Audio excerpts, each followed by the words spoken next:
Hello, this is Miss Penny, and I'm the director at Southern Tenant Farmers Museum in Tyronza. The building you're looking at was a bank. It was built in 1916. So I'm going to take you around and show you a little bit more.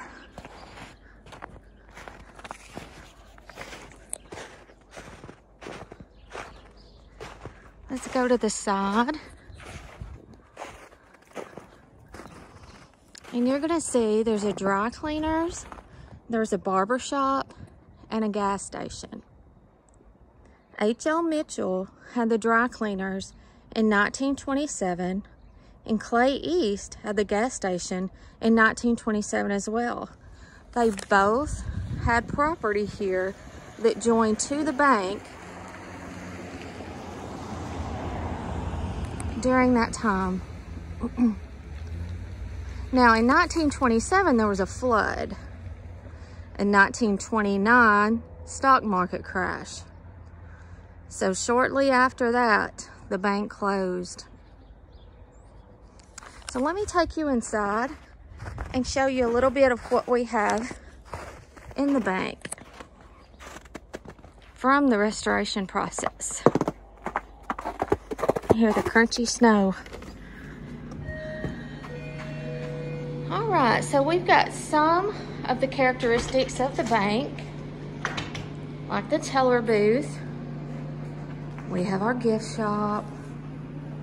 One thing that I think is really cool is the vault, the original vault. Let me get back here through the office so I can show you this. Now, this is not the original door. Unfortunately, someone got locked in and they had to take off that door and put this one on. Yeah, I would have not wanted to be that person. Now, these are the original fire doors. I'm going to show you up here. Look how thick this was. If somebody was trying to break in, they would have a hard time doing it. So let's open this up. You're going to see storage boxes, but some good news. This is going to be an exhibit before long. We're going to clean all this out and make it so you can come and look at this space yourself. But look at these old ceilings from 1916. And the walls were the concrete and then the brick behind it. It's just pretty cool. It's where all the valuables were kept from the bank.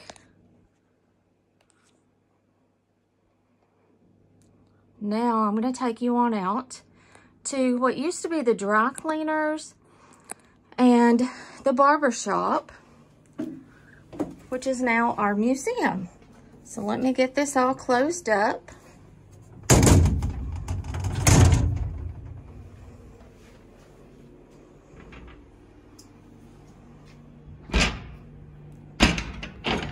Safe locked up there.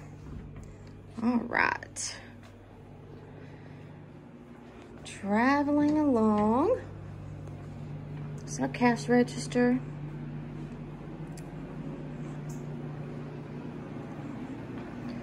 All right. Coming through the hallway.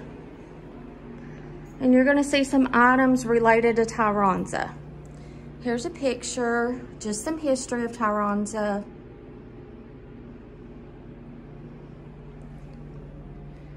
We have some artifacts. Just a shout out to the city of Tyronza. Goodness, look at that. That's from 1925. Wow. So, coming around here, I want to read this quote to you. It's from President Franklin D. Roosevelt, because part of the New Deal process was to help the tenant farmers. And this is a quote from him, from his message to Congress in 1940.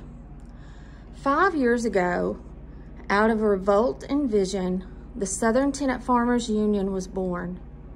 Simply, without heroics, its members and leaders, white and Negro, have risked their lives to build their union. Today it embodies the hope of the disinherited It is an institution which is far more than a labor union. With a membership of more than 40,000, the union is a pioneer in a new South and for a new democracy.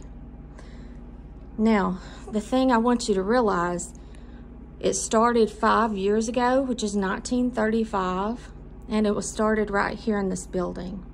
That's where they had their very first meeting here in Tyronza, in this building that I'm standing at showing you.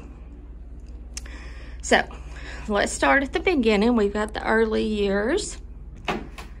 This talks about before anything was here, it was just pretty much swampland. Yeah, there was the big earthquake, and then there's lots of swampland. Let me show you this. That's Big Lake. It was created by the 1811, 1812 earthquakes. This is a picture of how people used to make a living. They would trap mink, raccoon, and possum. Scoot around here. This is an overview of the Arkansas Delta area. Now we're gonna go down the hallway. Trying real hard not to shake the camera here. We're just gonna, there's some pictures of some cotton farmers along the edge. New York Herald, just talking about cotton prices. I wanna bring you on around here and show you this big bale of cotton. 500 pounds.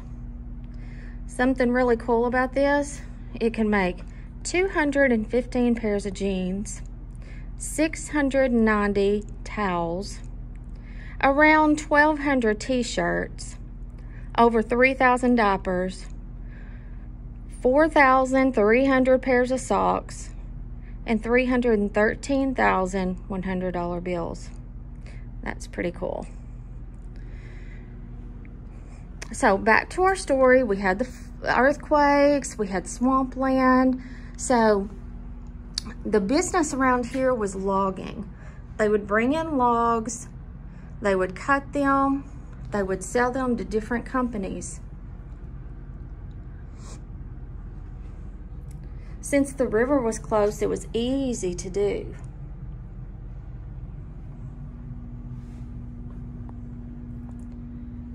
Bring you over here. These are some scenes from the flooding of 1927. There were two floods actually, 27 and 1937. Let me see if I can zoom in here for you so you can see that.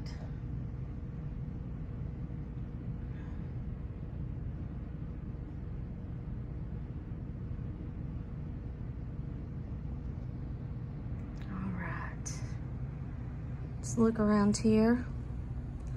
So you can imagine with the flooding, people were left without businesses, their crops were ruined. And then you've got the stock market crash of 1929. So tensions are running high. Great Depression, just people are desperate. When people get desperate, things tend to turn violent.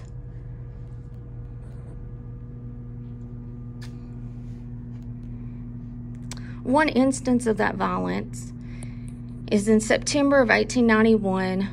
Black cotton pickers in the Delta, they went on strike for higher wages. 11 workers in Lee County, Arkansas were murdered during a dispute.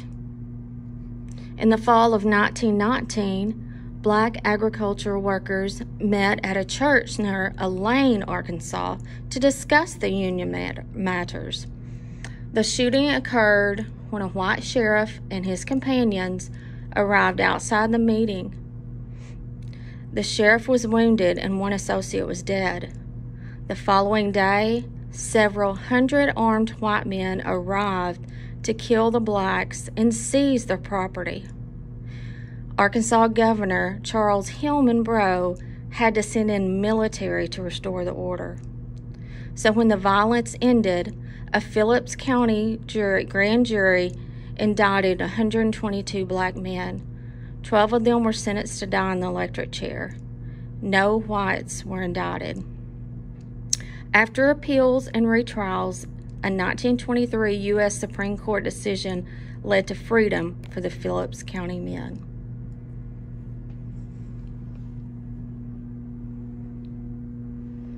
So now I'm going to show you some pictures over tenant farming. We're moving into the 30s, Great Depression. People were out farming their land the way they used to. There weren't any nice big air-conditioned tractors or combines, cotton pickers. It was done by hand. Pick it, put it in the sack, and weigh it on a scale that is set up just like this one. I mean, can you imagine going down the rows of cotton, picking all day long, weighing it, and then getting paid, well, less than what you're supposed to. And that's what's going to bring us to the Southern Tenant Farmers Union. You're going to see some pictures of tenant farming on this wall. That's just explaining tenant farming and sharecropping is similar in that you don't own land. If you're sharecropping or tenant farming, you just get paid a portion of what the land makes, the crop makes.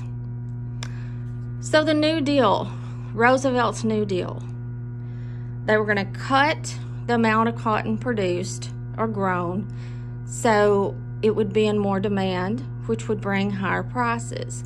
There was also a deal where the farm owners, the landlords, would get paid more money subsidies from the government.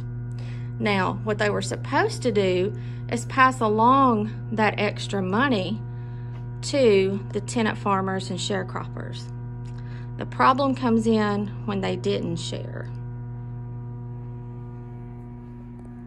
So I'm going to come around here. I'm going to show you this. The symbol, the sign of the Southern Tenant Farmers Union, which the first meeting was held right here in this building. So now I'm going to show you some random pictures of the Southern Tenant Farmers Union. We're going to come back and talk about him in just a minute.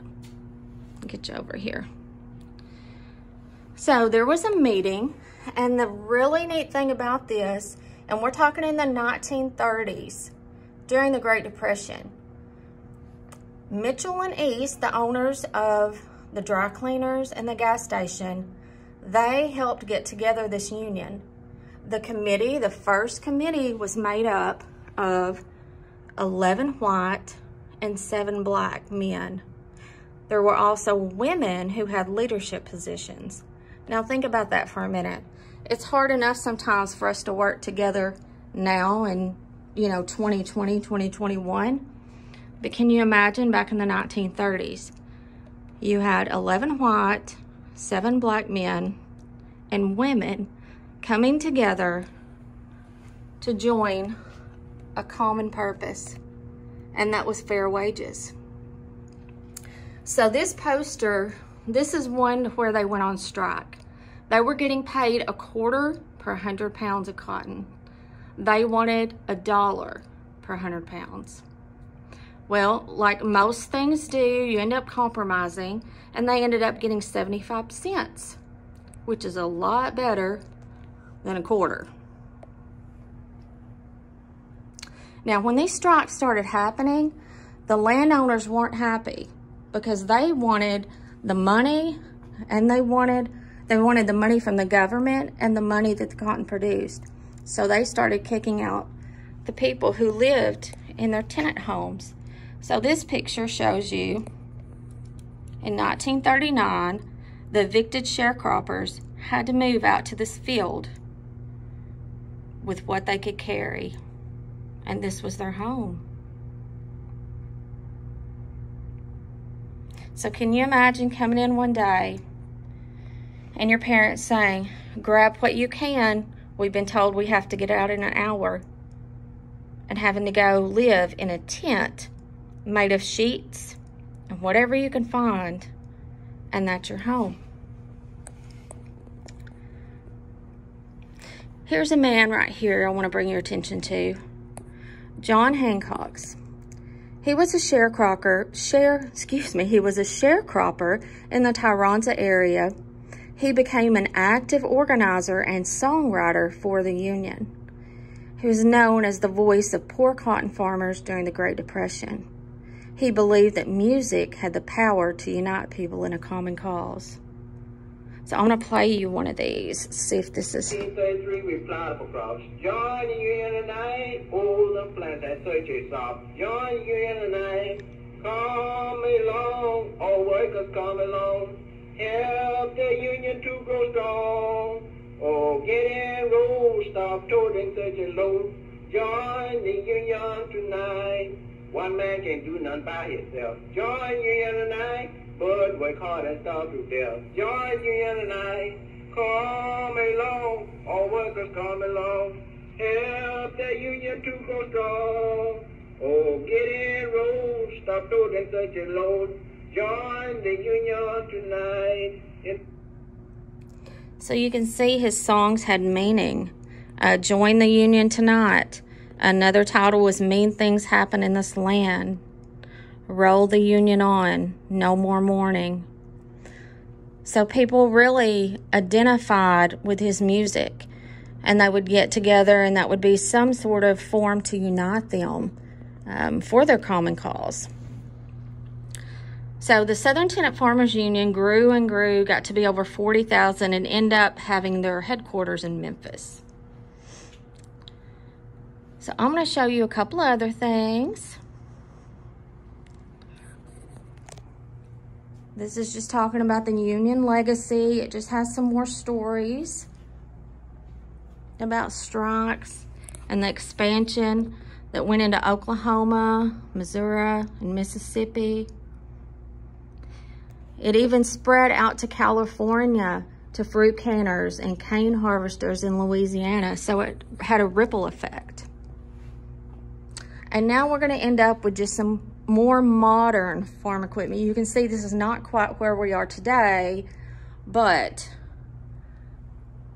it was in between. Starting to look a little more familiar. And the pictures you're about to see are going to look very familiar. This is from Adams Gin. Some pictures we have here of current farming. So, at the Southern Tenant Farmers Museum, we have a couple of different stories, or three actually going on. We have the story of cotton and how it was produced from years ago up until now. We have the story of the barber shop, the bank, the gas station, and then we have the story which ties in to the Southern Tenant Farmers Union first forming here. So I hope that one of these days y'all are able to come out and visit.